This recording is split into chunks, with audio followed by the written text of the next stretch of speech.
yang menjadi kegalauan saya, kenapa Tuhan memilih saya untuk hidup, untuk ada. Jadi kalau misalnya ditanya ya, saya ingin tanya sekali, Tuhan kenapa engkau memilih aku untuk hidup? Ya jawabannya akan logika, secara logika kan, ya udah tanya aja sama Tuhan. Tetapi kata Bapak Guru, saya harus tanya ke Simbah Guru. Ya mungkin saja bisa jawab. Terima kasih. Kasih. Kita niati aja karena sekarang tinggal 20 menit kurang. Kita niati maksimal sampai setengah 4 sisan. Saya harus singkat dan saya mohon izin Sabrang dan Mas Suko untuk ikut mengingatkan. Tapi saya pasti tidak akan saya uraikan terlalu mendalam. Jadi sehubungan dengan anak kita yang mengatakan, kenapa saya yang dipilih gitu ya, kenapa saya, dengan semua pertanyaan eksistensial dia tadi, itu saya rentang luas seperti ini. Sabrang mengatakan beda antara identitas dengan personalitas ya. Kalau personalitas itu adalah kondisi alamiah Anda, identitas adalah yang Anda bangun secara budaya atau secara pemikiran, yang terapannya bisa di politik, bisa di organisasi, bisa di apa saja. Saya ingin katakan sama Anda, iki mergo ini Ma'iyah ini luar biasa, ilmunya tidak fakultatif, ilmunya sangat universal, sehingga kita sampai ke tataran sampai marifat-marifat tadi, dan itu semua relevan satu sama lain. Saya ingin katakan satu hal, bahkan tidak ada personalitas dalam kehidupan manusia aslinya. Anda jangan berpikir bahwa Nabi Muhammad adalah Nabi Muhammad. Selama kamu masih menyangka Muhammad adalah punya personalitas di mana dia adalah anaknya Pak Abdullah dan Ibu Aminah, Anda salah sangka. Kalau Anda menyangka saya adalah Muhammad Ainun Najib, itu sumber penderitaan Anda di masa yang akan datang, karena saya bukan Mbak Ainun Najib. Ya. Ini mungkin masih jadi pertanyaan Anda, tapi bisa lebono omonganku iku. Kok kon salah sangka kon? Aku dudu Ainun Najib. Ya. Muhammad bin Abdullah yang dikasih jatah 63 tahun itu pun cuma identitas sementara. Bukan personalitas. Itu identitas, dia harus dilahirkan secara fisik dan harus dari bapak ibu tertentu, karena ada keperluan untuk mendatangkan Al-Quran bagi seluruh umat manusia di bumi. Jadi itu identitas yang sangat sederhana dan hanya dibatasi 63 tahun.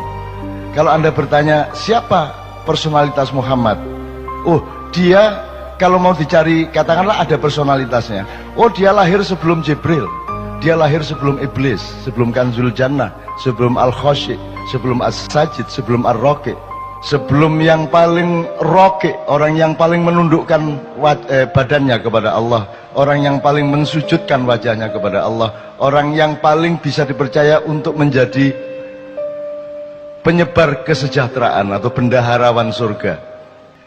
Dia adalah juniornya Muhammad. Jadi Muhammad itu bukan yang Anda kenal di Arab itu. Yang Anda kenal di Arab itu adalah resonansi dari personalitas Muhammad. Lagi nek anjane kate runu tak dudui kok. Ya, jangan disangka Muhammad bin Abdullah itu adalah personalitas. Itu cuma tugas sementara dan hanya sebentar sekali, yaitu 63 tahun. Jangan disangka bahwa dia sebuah diri. Dia hanya sebuah peran. Ya, Mas. Kalau dicari, oke, kalau masih ada personalitasnya, ya Nur Muhammad, cahaya Muhammad, Big Bang kata orang modern. Di mana Allah menciptakan cipratan cahaya yang kemudian menjadi kumparan-kumparan, terus kemudian membelah-belah menjadi planet-planet dan galaksi-galaksi, satelit-satelit dan matahari-matahari. Jadi Muhammad itu lahir sebelum alam semesta. Muhammad itu lahir sebelum Iblis, apalagi Jibril. Maka Jibril itu adalah juniornya Muhammad. Maka kapan saja Muhammad memanggil Jibril, Jibril akan datang. Bahkan Iblis yang disuruh berperan untuk menjadi musuhnya manusia dan musuhnya Muhammad itu bisa dipanggil, didawui, ditimbali oleh Muhammad kapan saja, dan apapun yang ditanyakan oleh Muhammad dijawab oleh iblis dengan sejujur-jujurnya. Kalau dia benar-benar musuh, dia tidak akan menjawab sejujur-jujurnya. Dia hanya berperan. Jadi iblis itu cuma identitas, bukan personalitas. Anda jangan salah sangka. Nah, kalau dikejar lagi, sebenarnya tidak ada Nur Muhammad. Itu bukan personalitas, tidak ada diri yang sejati kecuali Allah itu sendiri subhanahu wa ta'ala. Yang lain bukan diri, yang lain hanya cipratan dari diri sejati. Cetok ya? Jadi kon iku aja tak gopoh karo awakmu dhewe. Kok aku anggitmu kon iku ono ta? Kon iku gak ono. Iku mek kun wis kon mari ono gak ono, mari ono gak ono. Gak ono masalah. Jadi awakmu gak usah perhatian sama dirimu. Dirimu itu tidak penting.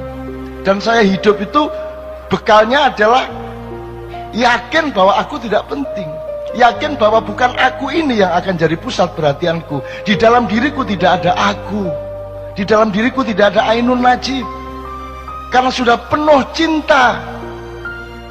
Dan cintaku tidak boleh aku tujukan kepada diriku sendiri yang sementara bernama Ainun Najib. Di dalam diriku tidak ada diriku. Gitu loh. Lagi nak diterusno kon tambah pecah ndasmu, utangnya akeh. Jika puisi-puisi jam 3 esok. Wes, nek disederhanakan gini. Di dalam diri Karwo ada apa? Seharusnya di dalam diri Karwo itu penuh urusan Jawa Timur, betul enggak? Selain itu tidak ada di dalam diri Karwo. Tapi Anda lihat semua pejabat, hampir semua pejabat, semua presiden di dalam dirinya penuh dengan dirinya. Betul enggak? Sehingga Didik bela diri, Didik bela diri karena perhatian utama dia adalah kepada dirinya yang dia sangka ada. Kalau Anda ingin menjadi orang besar, kalau Anda ingin meraih kebesaran, Anda tidak bisa memanggul kebesaran dan tidak bisa menjadi kebesaran itu selain Anda bergabung dengan kebesaran yang sejati, yaitu Allah Al-Akbar. Kalau Anda bergabung dengan kebesaran Allah, maka engkau menjadi bagian dari kebesaran itu. Anda tidak bisa diganggu gugat oleh siapapun saja. Gitu ya. Jadi aku nang anakku sing arek endi Malang nanti. Sing Nadia, ya bener. Nadia apa yang sebelumnya? Ya Nadia. Nadia, kamu ndak usah pikirin dirimu sendiri dan ndak usah kok aku lah anggitmu aku iku sapa? Kon iku sapa anggitmu? Gak usah kok perhatian awakmu iku. Tapi nek ancane kon ngeyel tiap hari kamu bertanya begitu, kon tak kandhani. Sebentar lagi kamu akan tahu kenapa kamu yang dipilih oleh Allah menjadi dirimu. Radio ya. 1 tahun kemudian kamu akan tahu kenapa engkau yang dipilih. Cukup 1 menit sesudah kamu tahu apa isi hati suamimu. Nek kon wis ro isine atine suamimu, kon iso jawab pertanyaanmu iku mang. Dan percayalah, sampai akhir hayatmu kamu tidak benar-benar tahu isi hati suamimu.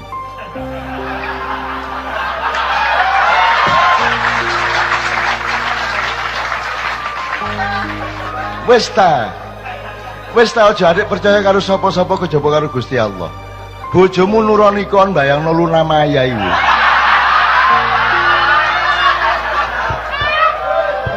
Jadi sudahlah, jadi kamu jangan tuntut suamimu kayak apapun dan jangan tuntut dirimu kayak apapun. Penuhilah dirimu dengan pekerjaan-pekerjaan dan perbuatan baik yang Allah perintahkan. Jadi dirimu adalah perbuatan baikmu itu, bukan Nadianya, bukan yang kamu sangka dirimu itu. Jadi orang yang masih sedih, orang yang masih pesimis, orang yang masih tidak punya semangat adalah orang yang salah sangka terhadap dirinya sendiri. Dan karena dia salah sangka kepada dirinya sendiri, maka dia juga salah sangka kepada dunia, dia salah sangka kepada apa saja, apalagi kepada Allah Subhanahu wa taala. Dia pasti salah sangka. Wes ya. Cik iso diterusno iki, tapi cukup ya. Cukup. Dah. Jangan salah sangka kamu. Jadi dirimu itu ndak usah anu lah, ndak usah peduli lah. Aku gak peduli kok. Aku gak peduli karo awakku.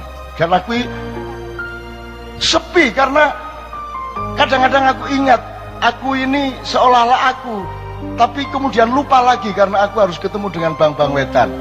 Nanti pulang dari sini naik mobil, dolek rawon, rada eling meneh. Loh aku ndek endi rek? Ngono kan? Nah itu saya itu mengalami kesepian terus menerus. Dan kesepian itu aku perlukan.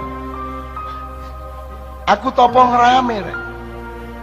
Kamu pikir kalau riuh rendah suara itu tidak sepi? Semakin riuh rendah semakin sepi. Kalau engkau berada di dalam dirimu yang sejati, yang jauh di lubuk jiwamu itu. Mulane wong Jawa duwe topong rame, gitu loh rek ya. Nah, tapi iki wis cukup lah.